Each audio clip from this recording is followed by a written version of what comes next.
What's up, guys? If you're not subscribed, please subscribe. Also, please smash that like button on the video and enjoy the show. I remember reading in school, actually, a series of, like, dense literary comic books. I think it was called Persepolis.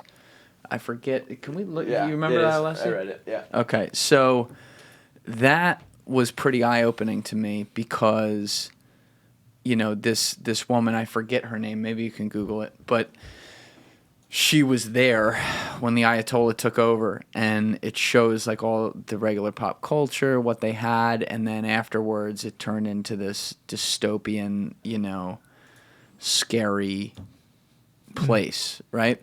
And it was always eye-opening to me because you realize how quickly society is capable of changing overnight. And that's obviously kind of what we were just talking about. But when they took over in 1979, a lot of people at least have heard of like the Iranian hostage crisis. There was a movie Argo made about that as well. And so obviously didn't get off on a good foot there because they wanted to kill us. But for the last, I guess, 45 years, effectively it's been status quo, right? Like they hold the same exact beliefs, they have the same deadly type chants, the same religious restrictions on the people. Like nothing's changed, so to speak, right? Well, yeah, at least on the religious elites or the rulers have very much kind of kept the same codes. You do see, and it's been clearer now for the last few years, the resistance building below the regime, though, and you see that in these really amazing protests in the last year and a half by women who refuse to wear the veil. And when it goes from being, okay, well, I like to have the option of wearing the veil, but now you're forcing me to do it, that's the part where you really start to, get more resistance. And so you've had very brave women in Iran, you just taking off the veil or burning the veil and getting in trouble, some cases being arrested and tortured because of that. What was the first catalyst of that? Like who did something that started that? So the woman's name is lost on me, but it was just a woman who just made a show of rejecting the veil and just was arrested and beaten and then dies in prison. And because of that, this like a movement grows up around her, and it's still thriving. It kind of comes and goes in waves, but every now and then you'll see an outburst of people having a flash demonstration, protesting the veil or pushing back in other ways, and the regime's way of cracking down, they have their morality police who can go around and arrest somebody if they have too much of their face showing or God forbid, some ankle or something that just offends them. But you also have, there's been these weird incidents of mass poisonings, mostly of schoolgirls, and there must have been 15 poisonings. Or 20. Yeah, we have an entire grade school, like a women's or girls' school. The entire school comes down with some kind of poison, not fatal, but it's something to make them all sick. And it's happening. It happened so many times that it's pretty clear that it's organized. And why are they doing that? Just it was a way to kind of signal to women, signal to girls that you know your place or something bad is going to happen to you. So that's part what the Iranians are, the Iranian citizens are up against. It's funny, the Iranians have the highest, as a country, have the best view of Americans of pretty much any group in the Middle East. Really? Yeah. So now, like, if you do an opinion poll, most Iranian citizens love America and would love to come here. It's their leadership that hates us so much, and they have enough of support. They're able to have these almost ritualistic demonstrations where they chant "Death to America," and then the government, which is unbelievably corrupt, fights America at every opportunity. Do we have any good data that could give us some sort of ballpark percentage breakdown of what percentage of the country supports the current regime versus wants it overthrown? The polls I've seen, and I can't quote specifics, but it's well over 50%. So it's like it's a plurality at least of people that have a fairly high regard of America and would like to see improved relations at least, if not an overthrow of the clerical regime. Yeah, I would think you can't have one without the other. You can't believe oh, I love America and want them to be friends and still support the regime being in place. I have friends that still have family in Tehran, and they go back there for family visits, and they describe this weird sort of dualistic existence where young people go to parties, they drink, they take off the veils, they have a nice time. Whoa. And then they have to kind of put the veil back on to go out in the street. So they kind of, there's a hypocrisy with it where people kind of forced into certain kinds of behavior and they follow the rules not to get in trouble, but they don't like it very much. And then if they got caught at a party like that, they're... Yeah, could end up going to jail. Although, because, people in families, the children of the regime leaders do the same kinds of things. So it's pretty pervasive as it's described to me, particularly in big cities like Tehran, where young people just want to live like young people, and they go to their parties and they have drinks and dance, and they just can't be public about it. And so even though those protests, I believe, started like fall 2022, yeah, is when that girl, That's right. I don't know if we can pull up that article, Alessi, but if we can Google Iranian woman murdered in prison. Yeah, that should do it. Let's try that. Pull that up because I'd love to just get her name on it, because she started it, and then there were hundreds of thousands of people. Yeah, they were protesting in public. Yeah, it was a mass movement, Okay. and it was really worrisome. Yeah, click That's that. it, Masa Death of Masa Amini. Yeah. Okay. Did we lose it? In a report released on 8 March 2024, the United Nations Human Rights Council concluded that Amini's death was caused by physical violence she suffered while in morality police custody. It's crazy they have something called morality police. Yeah. The report found Iran responsible for her death and claimed the government had attempted to hide the truth and intimidate Amini's family rather than conduct an impartial investigation.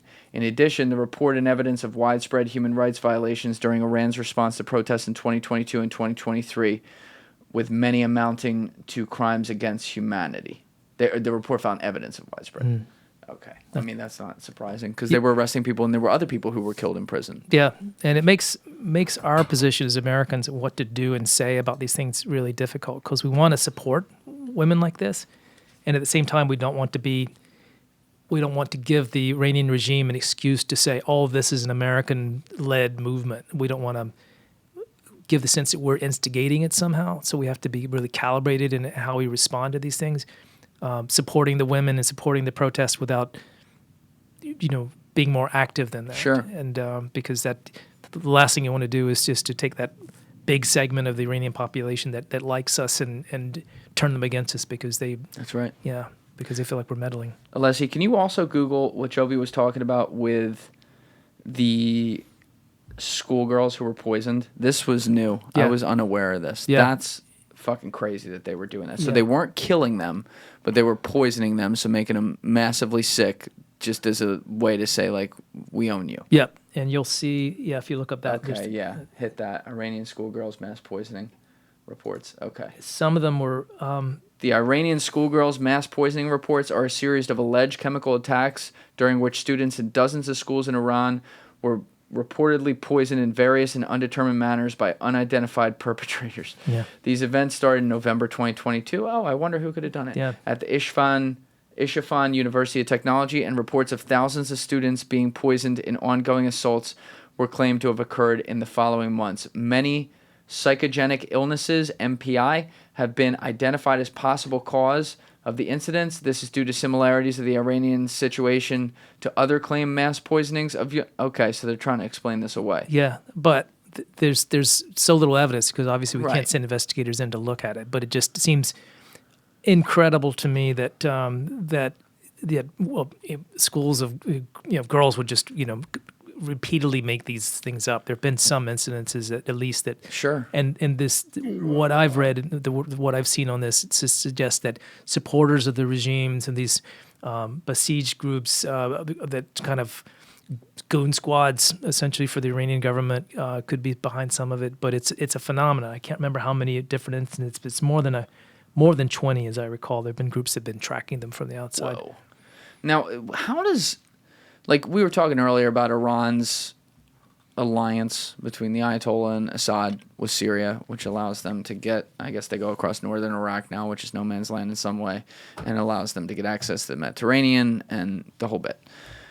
But how are they surviving? because all these other countries around the world, I know we have it, a lot of other major first world countries have it, like you have to say you're not going to do business with Iran just to work at a bank or something like that. So they are economically sanctioned out the ass. Yeah. Obviously, the nuclear deal, which was, I don't even know what the hell that deal was, that was canceled. So all those things went back on. But who are they allied with, I assume in the East, and how are they making money to support the country and not starve everybody? Yeah. So they've been doing this for long enough that they've gotten really good at just running in-runs around the sanctions that we've imposed. And the sanctions have been really tough.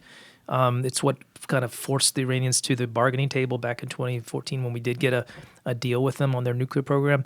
But I'm just actually looking at some material right now, and we're thinking about writing about this. But the complexities of some of these networks for selling stuff to make money. They have a lot of oil and they have a lot of gas.